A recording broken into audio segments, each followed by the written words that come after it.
अपन भौजी एक न हम बनैले बानी खाए खाती केकरा के हम बनैले बानी हो इतना खाए खाती लागत कि अपन भौजी कुछ भी कहा हो दादा हमार भौजी दौड़ के आवत रहेली ए नाना जी राउरे हाथ के त जबले हम ना खानी तबले हमरा के नीक लागेला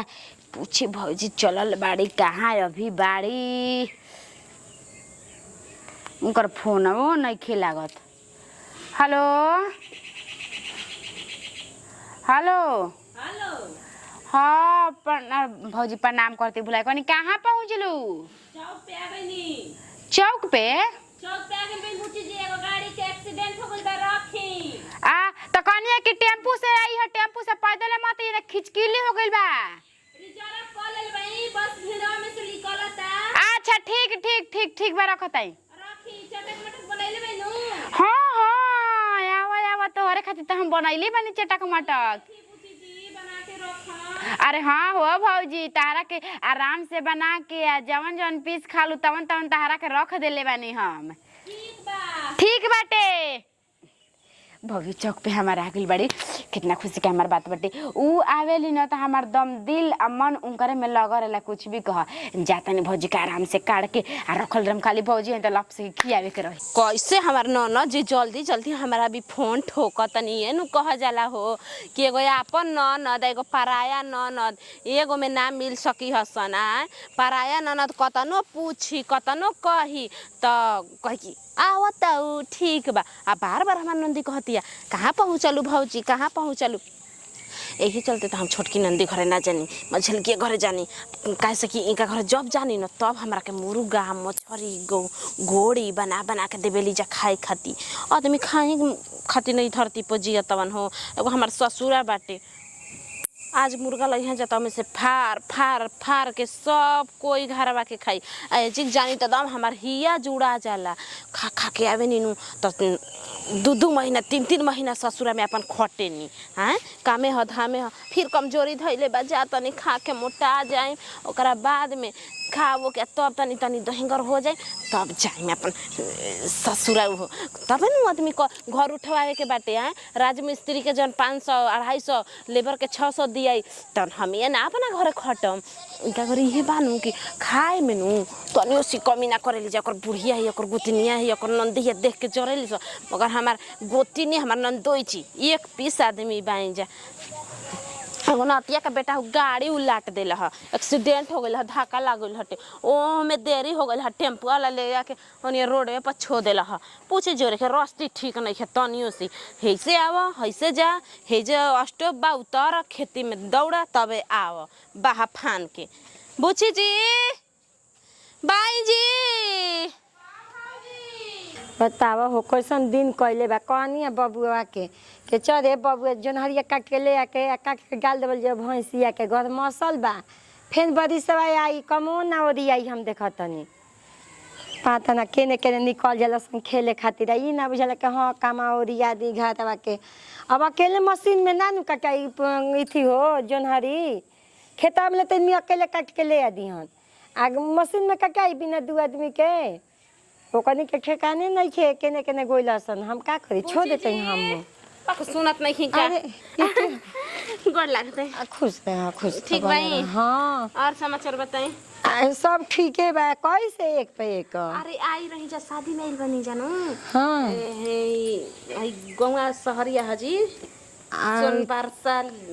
लौजवा में अच्छा तो ओइ जे आई रही जा तो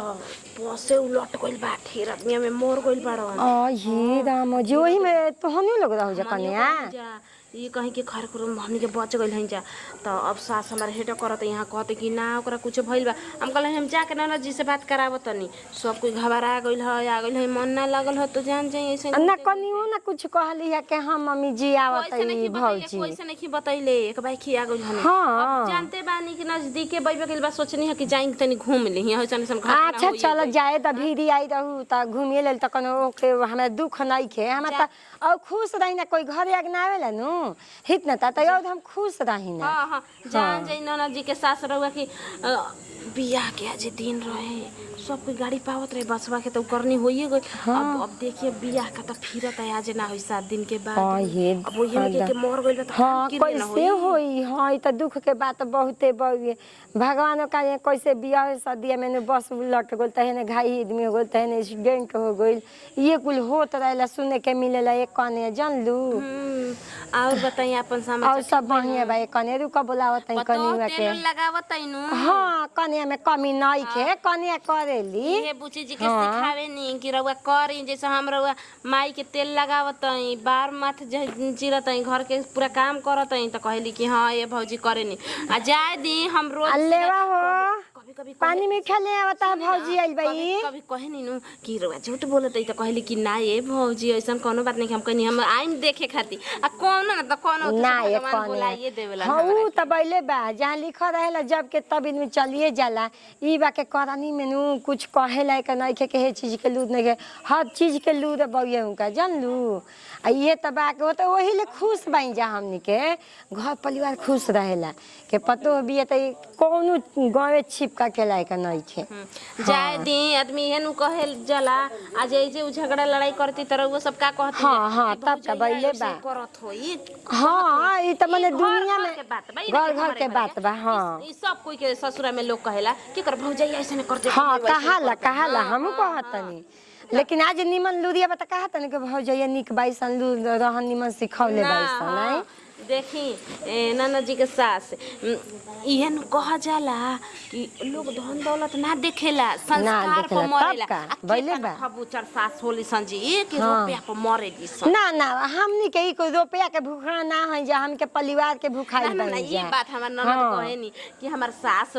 माई डियर आदमी है कहनी हां त कहती हां हमर तबीयत तो खराब रहेला ना भौजी तेल तक लगा देबे हाँ, तो माई के कवन तू बटे जिकरा माई हमरो के कर देबे अच्छे कने तू ही बतावा अपन माई बाबू छोकल वो जे देही नहीं पद जाई त माई बाबू यहन करे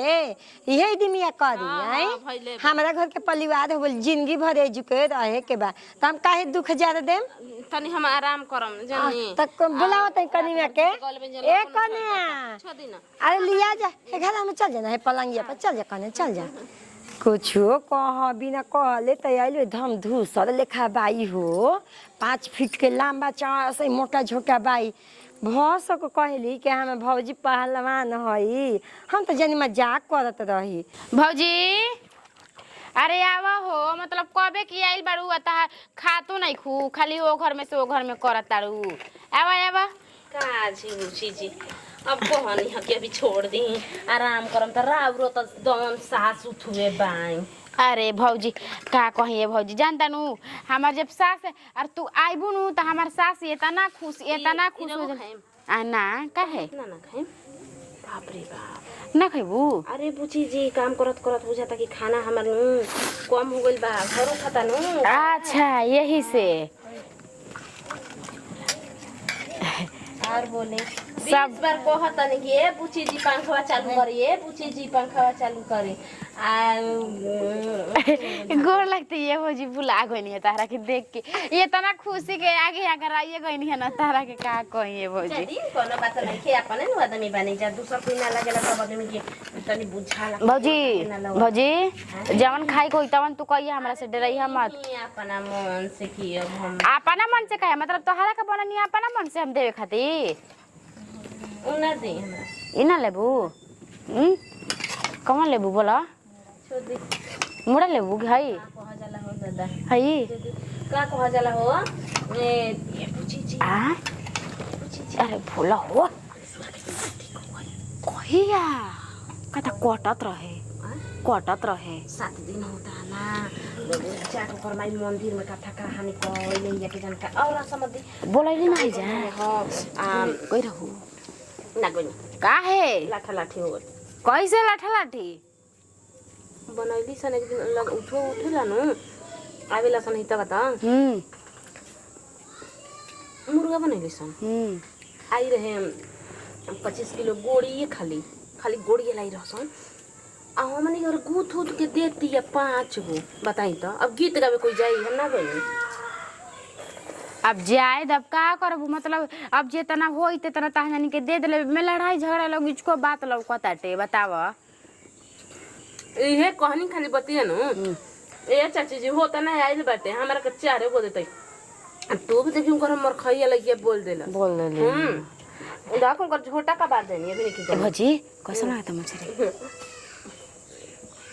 निको रही तो कम अच्छे बा हां निको रही तो कम और खराब रही तो कम अच्छे बा अच्छे बा ई काहे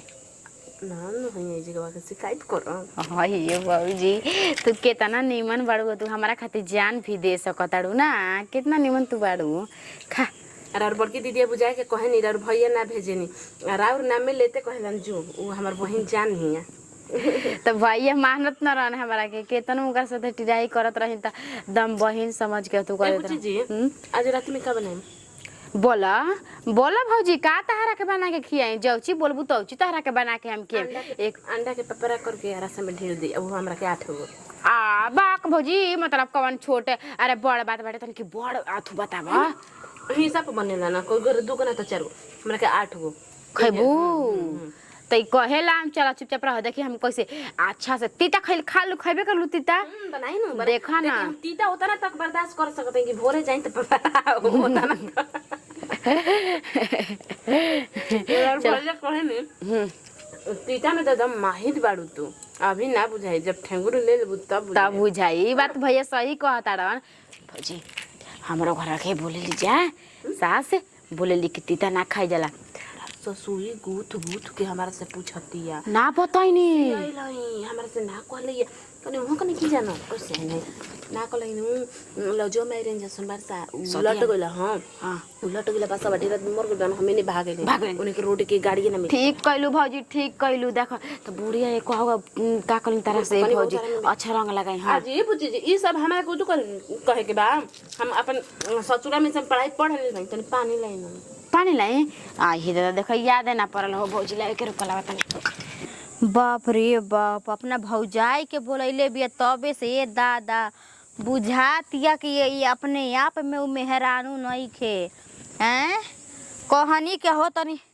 2 कबर लइकवा के निकाल के दे दहो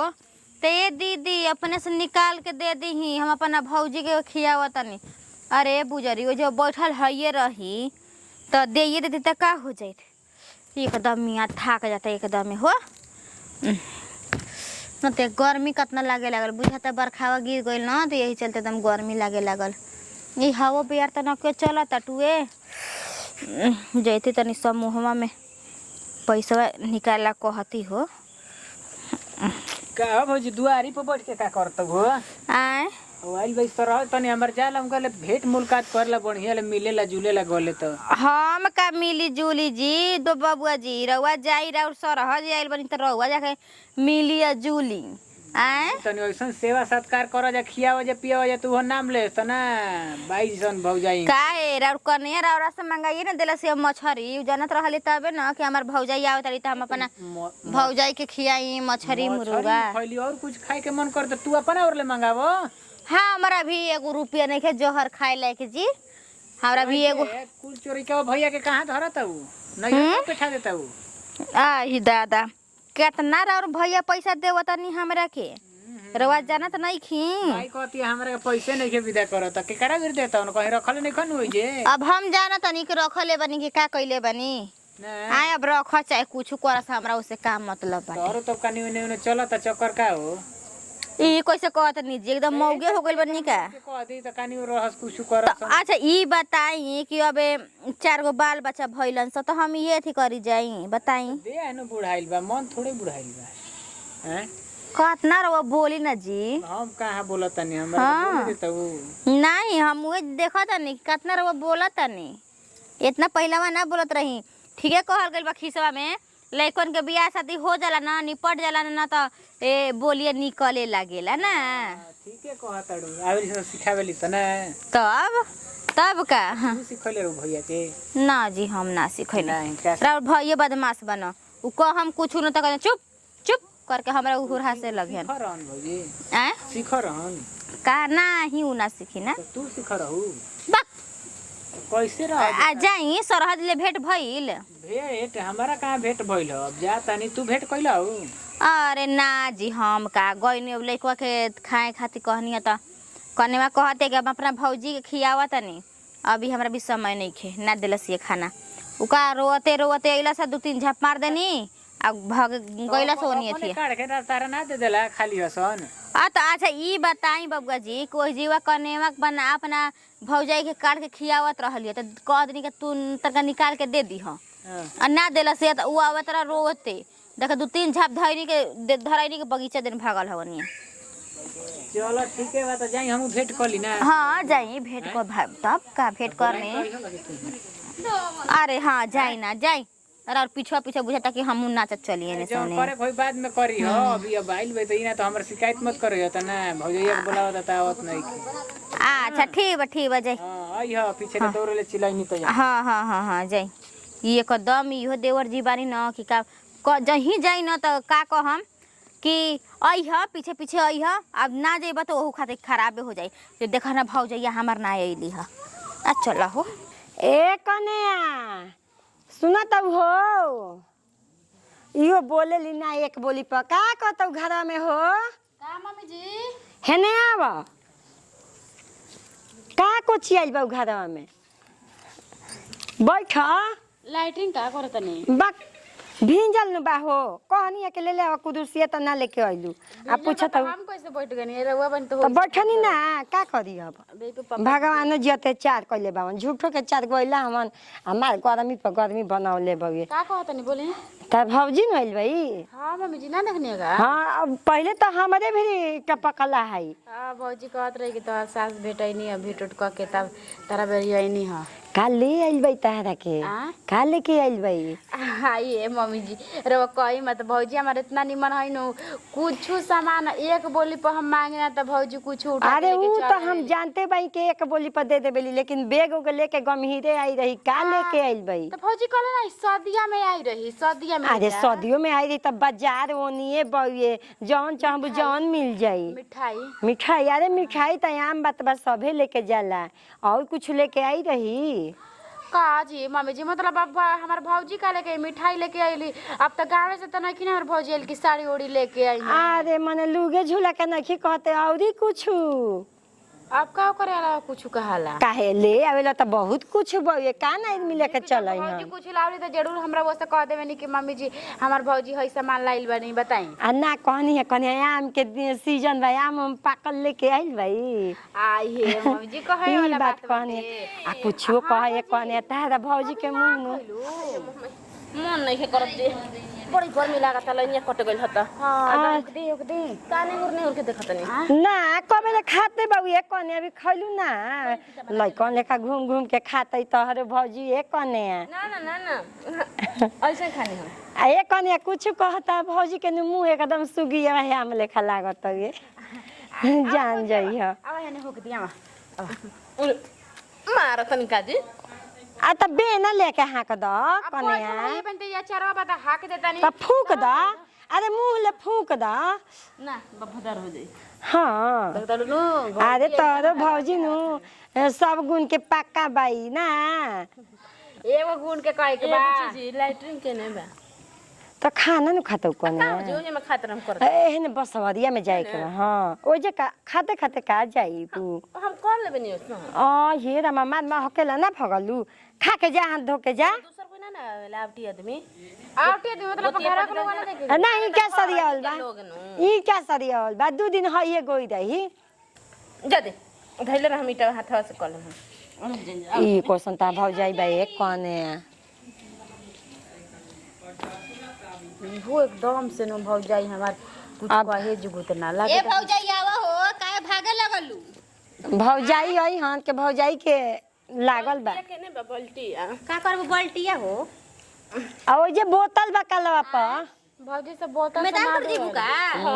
हम त मम्मी जी कहत रही है भौजी के लग गई ना बा ए भौजी तहार डायरेक्टे बा का हो खा तड़ो निकाला तड़ू चुल्ही में कदी का ओ हे रामा मा मुंह दे चुलिया में के मैदान करेला माटी डाल के मुंह देम चकरा ओ हे कने ता भौजाई कैसन बाई हो खुआरे का होई ना जी सन छूट कहत रही तो हमसे का हो गइल गेम खेलत रही मजा करत रही ओइसन करम हम पूजा पाठ करे बक्ता भैया भी फोन लगा पूछता हो के भौजी हो जाओ सन करेली सरहज के देखी हां देखा द ज्यादा नहीं मैदान करे आई हे बबुआ जी गांडू है बस आई हे बाबूजी राउत मेहरानू कैसन भाई जी ए हमरा लाज लागला खियावत खुनी ना तू कनी आई देखी लज्जा के भागत नहीं रह सर आज